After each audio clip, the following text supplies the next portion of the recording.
to start speeding up, getting that extra different note into your vocabulary. Now, once we learned to cluck, now we talked about doing the double cluck. Again, you have to keep practicing these. It's going to take a little time to get that air to where you feel that your air, you start strengthening those lungs, you start strengthening the muscles in your gut, that you're pulling that up, and you start strengthening the muscles in your throat. And then popping, getting to pop that noise and getting that pop in that air going into that call. So now we learned a cluck, we kind of learned a double cluck. Now we're going to take it, which I think is one of the most deadliest notes in the goose field, and that is a moan. And there's sometimes I can just moan and kill a goose. You see him out there and he's kind of coming in, they're kind of breaking off a little bit, and sometimes we're sitting there and we're just giving moans and let him work on that and come on in. And the moan is definitely it's a must. It's a priority note that has to be in your goose vocabulary. So on the second one we're talking about here is the moan. Again, hand positioning can be the same. With a moan, I'm going to open up a little bit, maybe a little more as I go and drag that note. Tongue and lip position, hand position, everything the same. Air presentation. In my air presentation, what I'm doing though is it's coming up, yaw, yaw, yaw, yaw, yaw, yaw, yaw.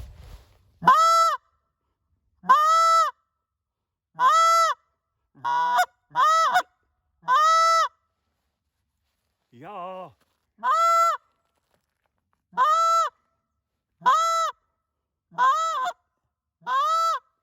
Neat thing that's deadly about that is I'm going to take that, which I call a moan, and you finish that and you mix that with the cluck, with a double cluck, with a faster cluck, slow cluck.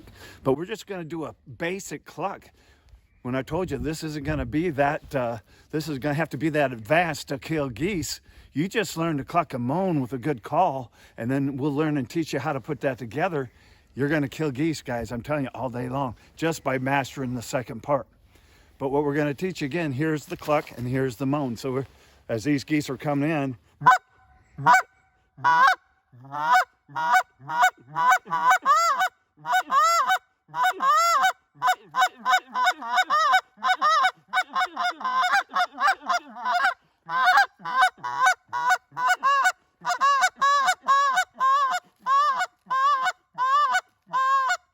now that was a cluck and moan.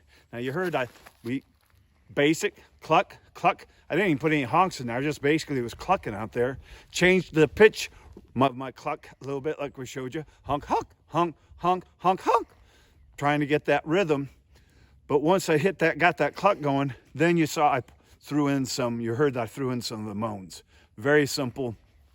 And that, to me, you hear everybody talking about goose calling, cluck and moaning. That's the meat and potatoes. Learning, moaning is so, for some reason, moaning is one of the hardest things to teach someone on a goose call. And it's because of not knowing about your air presentation and that how important that the air pushes and controls everything. So when I hit that voice inflection, like I said, that voice inflection can't go anywhere unless there's air behind it. But if I'm pushing too much air and not enough voice, it takes practice. I can tell you, here's what's real important. I can tell you what this takes to get this sound. But each individual, you have to be able to practice and feel that pressure on that call, learn the pressure of your voice inflection. And I'm just telling you each muscle group that it takes, but through practice is when you're going to be able to develop that and isolate and train those certain parts of your body to be able to get that duck or goose call sound. So again, we've gone from the cluck, we did a double cluck, we did various sounds of clucks, and then we took it to the cluck and moan. And again, like I said, it's so simple. I'm keeping my hand position the same. When a call that is tuned and be able to operate that has the goose built into it, I just have to push the air and a little bit of voice behind it.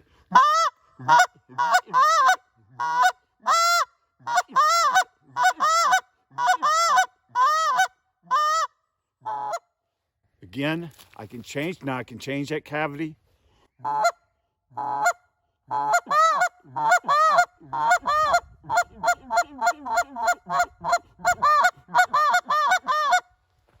Cluck, that was nothing but cluck, cluck, cluck, cluck, cluck, moan, cluck, moan, cluck, moan, cluck, moan. The only thing I did, you see that? I moved a 1/2 inch in my hand, opened up just a little bit, moved it. And just that little bit from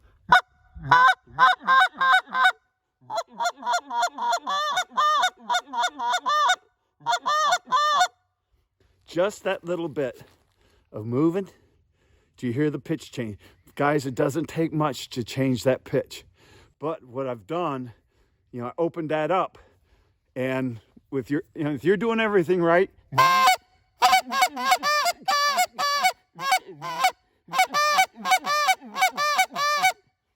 see, it's still the same. I should be able to operate that call with no hands.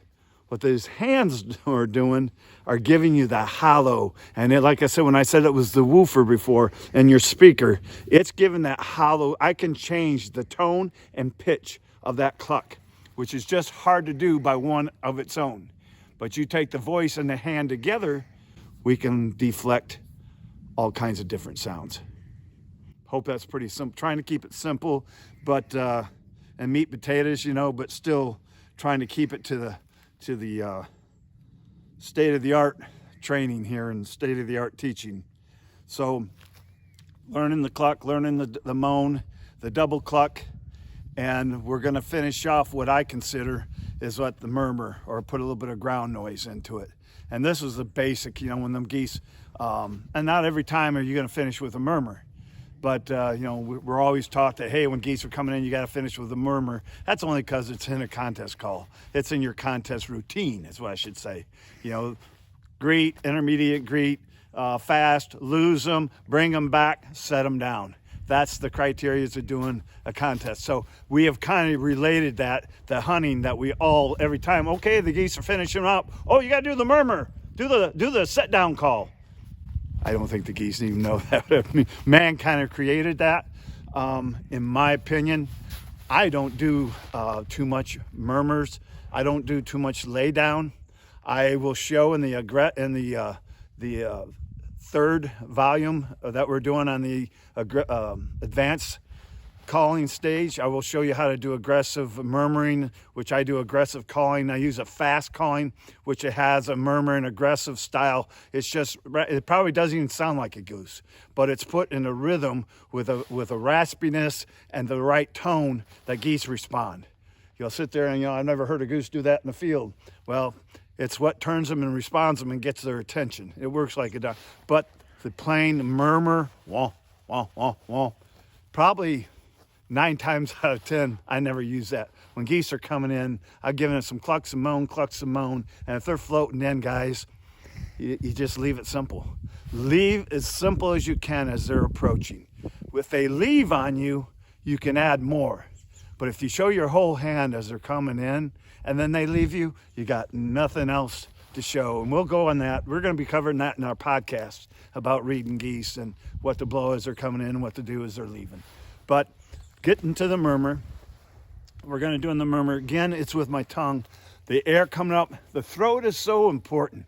Whoa, whoa, whoa, whoa, whoa, whoa, whoa.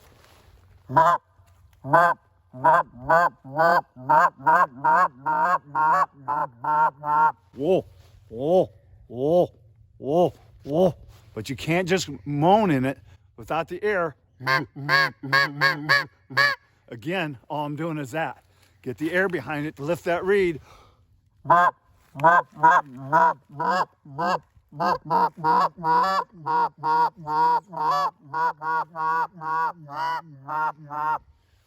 That is your murmur. Now I'm going to add a little bit of rasp to it.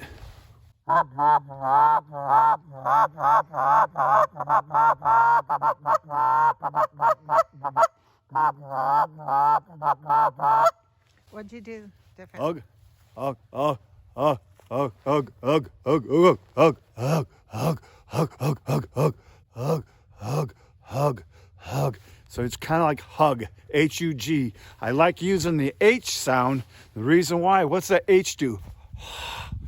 anything with the H sound. If you're fogging a mirror, and that's kind of what we're doing, presenting our air like we're fogging a mirror. So on that goose, I'm hitting that. Ho, ho, ho, ho, ho, ho, ho, ho, ho, ho. Again, simple to do. My hand presentation, I might close it down just a little bit, but again, controlling my air.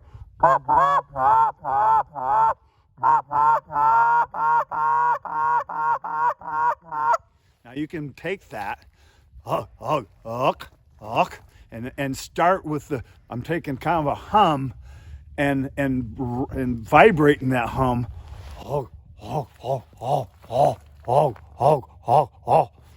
But then I'm gonna add the uck to the end of it, and you can kind of get a murmur with a little cluck behind it.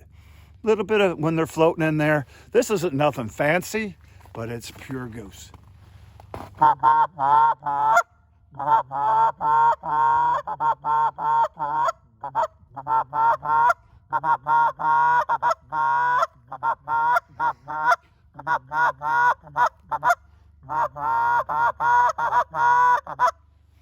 Now that right there is a murmur with a little bit of cluck in it.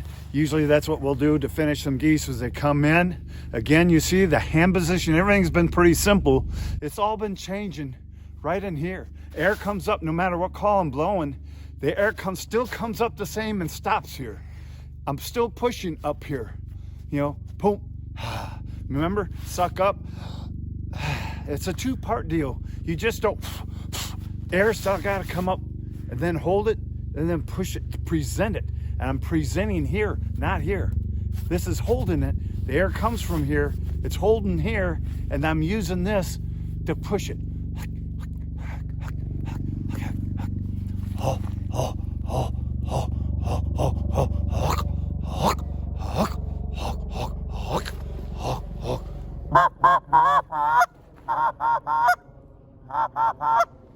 I called in my plane. A helicopter. Yeah. So anyway, folks, this is basically your second easy. Still, like I said, you master this. This is my way, an easy way of trying to teach you. It's not that complicated, but you need to know the muscle groups. You need to know how to isolate different things. You need to know the hand position, lip, tongue, all that. Once you know that and you master that, then it becomes with practice. And like I said, practice don't make perfect. Perfect practice makes perfect. So get out there, start practicing that, and don't worry if it takes, if I don't get it on the first try or something. And I'm telling you, have your wife, have your buddy, always, work together with your buddy on these videos. Challenge each other. See, get together. Sometimes one misses something that the other guy picks up. But it's good, if you're sitting there and you get stale or something isn't right, or you don't think, hey, go to your wife, hey, honey, what am I not getting here? She might tell you, well, maybe if you try it out in the garage, let me hear it out in the garage. Lock the door on your way out. We'll see what it sounds like. Now, get one of your buddies, what I'm saying. Get somebody that that you're working with, work together. They can pick out a lot of times the mistakes that you don't see. So go practice. We're going to start, the next video is going to be the aggressive,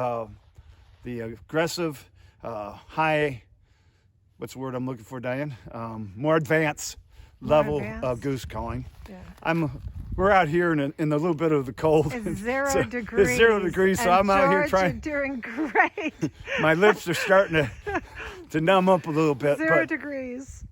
What I'm trying, it's after our goose season just ended, and what better time to pick up your goose call and keep practice the day it ends. And so you can practice for the day that it starts. Remember that you can't practice enough.